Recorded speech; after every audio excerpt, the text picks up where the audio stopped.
Olá! Hoje a gente vai dar uma olhada no que é basicamente a certidão de nascimento da República Federativa do Brasil. Vamos falar sobre os princípios e objetivos fundamentais que estão bem ali nos primeiríssimos artigos da nossa Constituição Federal. É aqui que o projeto chamado Brasil ganha suas primeiras linhas, sabe? É a fundação que define quem somos e o que a gente busca ser. Já parou para pensar nisso?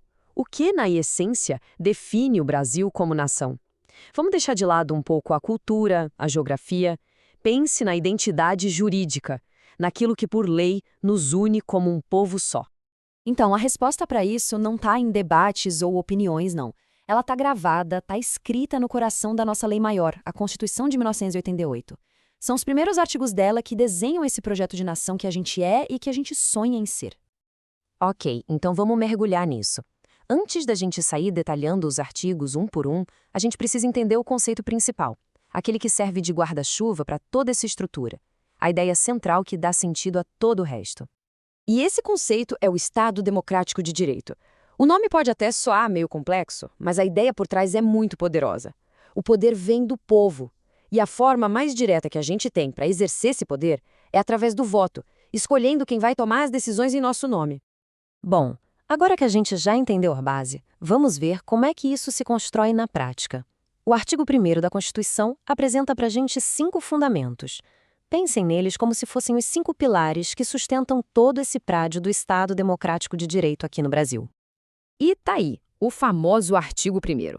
Ele já começa dizendo que a República é formada pela União que não pode ser desfeita, a união indissolúvel dos estados, dos municípios e do Distrito Federal. Ou seja, se separar, tá fora de cogitação. E logo em seguida, ele lista os 5 fundamentos que a gente vai explorar agora. Eles são a rocha, a base inabalável da nossa República. O primeiro de todos, soberania. Traduzindo de forma bem simples, dentro do seu território, quem manda é o Brasil. Ponto! Nenhuma outra nação pode vir aqui ditar nossas leis ou impor suas regras. Da soberania do país, a gente passa para o papel de cada um de nós, a cidadania. Ser cidadão ou cidadão é bem mais do que só ter nascido aqui. É o que nos conecta ao Estado, nos dá direitos e também deveres. E o mais fundamental desses direitos é o de votar e poder ser votado, a forma mais direta de colocar em prática aquele poder popular que é a base de tudo. Agora, a gente chega no que muita gente considera o pilar central de tudo, a dignidade da pessoa humana. Esse é um valor supremo. Significa que toda e qualquer ação do Estado tem que, antes de mais nada, respeitar o valor que cada pessoa tem, não importa quem ela seja. É o verdadeiro coração da Constituição. O quarto pilar, por sua vez, fala do motor da nossa economia, os valores sociais do trabalho e da livre iniciativa. O que a Constituição está dizendo aqui é o seguinte: sim, liberdade para empreender, mas com limites bem claros. O trabalho humano tem que ser valorizado, protegido, com a proibição absoluta de qualquer coisa que se pareça com trabalho escravo. E para fechar os nossos pilares, o pluralismo político. Essencialmente, é a garantia de que não existe um pensamento único e obrigatório. A diversidade de ideias, de projetos de país, é bem-vinda e protegida, permitindo que as mais diferentes vozes possam ser ouvidas. São esses 5 fundamentos que formam a nossa base. Certo. Os pilares estão firmes, a fundação está estabelecida. Mas, para quê? Qual é o objetivo disso tudo? Ninguém constrói uma casa sem ter um projeto em mente, né?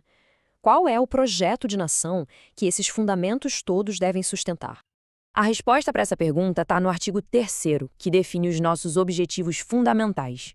Se o artigo 1º nos diz quem somos, o 3º aponta para onde estamos indo. E aqui estão eles. Reparem que todos começam com verbos de ação: construir, garantir, erradicar, promover. E isso não é por acaso, não. A Constituição está dando para a gente um verdadeiro plano de ação, metas permanentes que o Estado e a sociedade têm que perseguir ativamente. É a nossa bússola. Ok, então a gente já sabe quem somos e para onde vamos aqui dentro. Mas e lá fora? No cenário global, como é que o Brasil deve se comportar na relação com as outras nações? Isso nos leva direto para o artigo 4º. O artigo 4º nos dá, os 10 mandamentos da nossa política externa. Percebam como valores que a gente já viu antes, como direitos humanos e soberania, agora são projetados para o mundo. Tem um foco muito claro na autonomia, com a independência e a autodeterminação, e um compromisso gigante com a paz, a cooperação e a solução pacífica dos conflitos. É o nosso cartão de visitas para o mundo. E de todos esses princípios, tem um que é chave na diplomacia brasileira: a não intervenção. A regra é clara: a gente não interfere nos assuntos internos de outros países e exige o mesmo respeito. É a soberania, aquele nosso primeiro pilar sendo aplicada nas relações internacionais.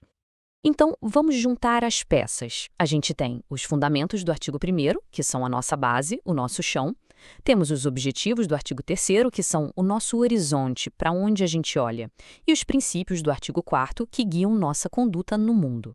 Juntos, esses 3 artigos formam a espinha dorsal, a identidade da República Federativa do Brasil.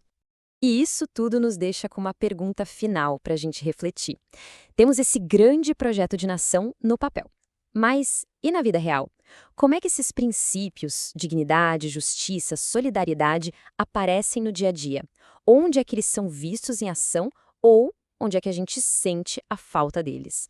A Constituição estabelece o ideal. Construir a realidade é o nosso desafio de todo dia.